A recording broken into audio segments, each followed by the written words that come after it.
Reddit was asked what glitch in the Matrix experiences they've encountered. Have you ever been in a situation when you look at someone and you feel like you're looking in a mirror? A glitch in the Matrix stories are first-hand accounts of some small but puzzling occurrences that have no logical explanation. The name comes from the movie The Matrix, where a glitch draws someone's attention, convincing them of the fact that they were in a simulation. Before we start, please make sure to subscribe to Starface Productions and hit the bell icon for more out-of-this-world updates in the future. Also, press the thumbs up button if you love our video. These are the most popular answers on Reddit to what glitch in the Matrix experiences they've encountered. A killer dream. Genuine information. I had this crazy vivid dream in 7th grade. I dreamed that there was a white cargo van parked outside my house. A man got out, walked to my house, broke in, then went to my brother's room and killed him. I woke up freaked out. It was 3 a.m. I could not sleep and go into the kitchen, turned the light on, and a few seconds later, the headlights on a white cargo van outside flipped on and it sped away. Deja Vu. The Skullduggery. My mom used to work during the day and leave me home alone when I was around 12 or 13 and too old for daycare. She would ring the home phone periodically throughout the day and make sure everything was alright. One day I'm home alone and the phone rings. I pick it up, it's Mom. We have a short succinct conversation that's basically, everything going alright? Yeah, okay, don't answer the door if anyone knocks, etc, etc. Very normal conversation. It ends, I hang up and go about my day.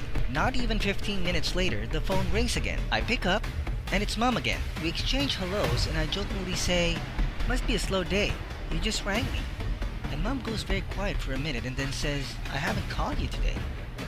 My blood went cold, and till this day, I still don't know who called me.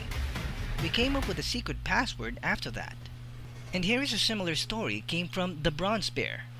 I used to have a recurring dream as a teenager every night for months. I was sitting at a table on the patio of a restaurant. I was out there alone waiting for my food. A homeless man comes up to the other side of the patio and asks for change. I'm digging in my wallet for a couple of dollars and then I hear tires screech and look up to see a crash in an intersection near the restaurant. I run out of there to see if I can help, and as I run out into the road, I get hit by a car and wake up at the impact. After a while, the dream stopped and I put it out of my mind. Fast forward to me being 28 and sitting at an on the border on the patio waiting for my food. A homeless guy comes walking past the restaurant but doesn't stop to ask for change. It makes me think about that dream though, and I start to feel uneasy. Shortly after, I hear the tire screech and I see a wreck happen in the intersection near the restaurant. I begin to run out there but stop at the sidewalk and look out towards oncoming traffic, and there is an SUV not slowing down. She was on her phone and blew through the intersection completely unaware of what had just happened. Ran out and checked on the people. Everyone was fine. A dog figurine. Cowgirl in the sand too. Weird but happy. About 5 years ago in November, we lost our family dog to cancer. She was the dog my children grew up with, loved by all. At the next Christmas, at the end of the day of gifts, food and family, as I was picking up, I found a tiny pewter dog figurine sitting on the mantle. I asked everyone who had been at the house that day if they left it. No one had. Okay, weird, but took it as a good omen. When my eldest went back to college at the end of that Christmas break, he asked if he could take that little figurine to remember his dog. Of course, I said yes. A week or two later, picking up around the house, there was the figurine again. I called my son and said, "You forgot the dog figurine." He said, "No, I didn't. It's right in front of me on my desk." I had now found a second figurine. Again, no one claimed any knowledge of it. No idea how, but I still have the two of them tucked away on a shelf to this day. That's not all. We have another familiar story by Shupex. Kind of reminds me of a rescue cat Millie my family had when I was a teenager. Millie had a hard life before us and had some brain damage, so needed constant babying, including being supervised when playing outside. One day I was watching her play, and she came to sit on the arm of the bench next to me and sun herself for a while. It started to go dark, so I called Millie to follow me inside, and as she stood up, I saw this little metal thing that she had been sat on. I had a closer look, and it was a little silver angel charm. I thought it should belong to her as she had found it, so I fastened it to her collar.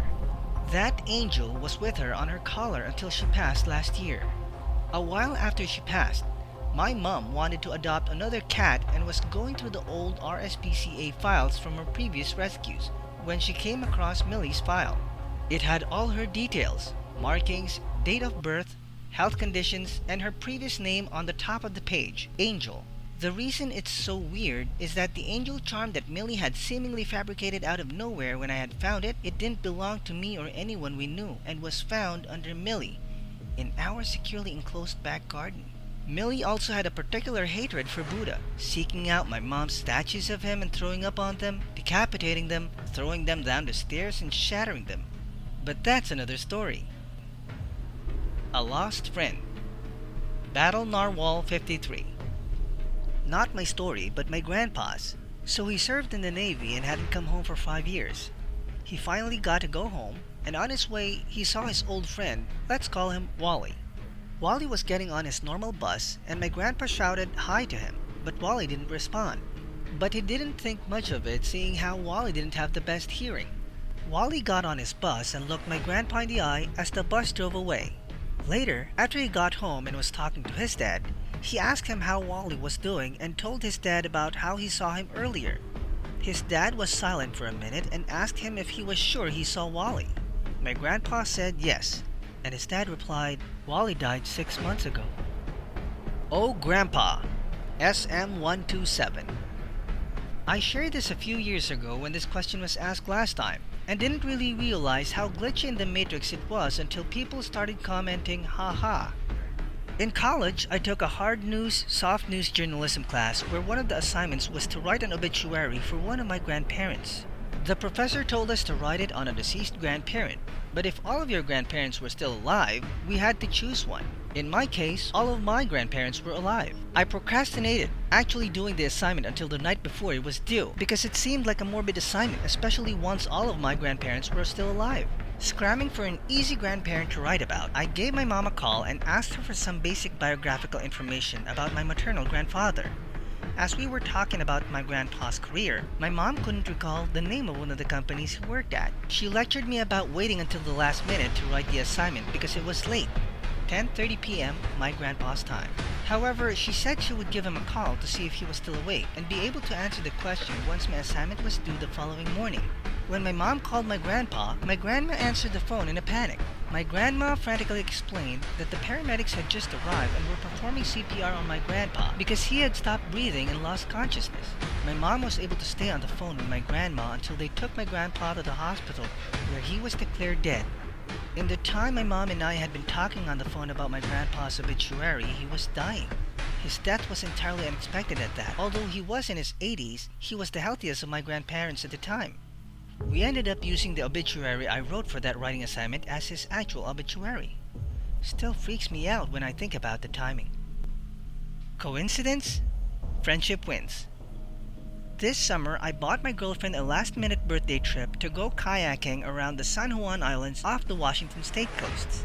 After a long drive and ferry trip, we found a tour group of about 20 people and were then shuffled into a shuttle van for a ride to the beach.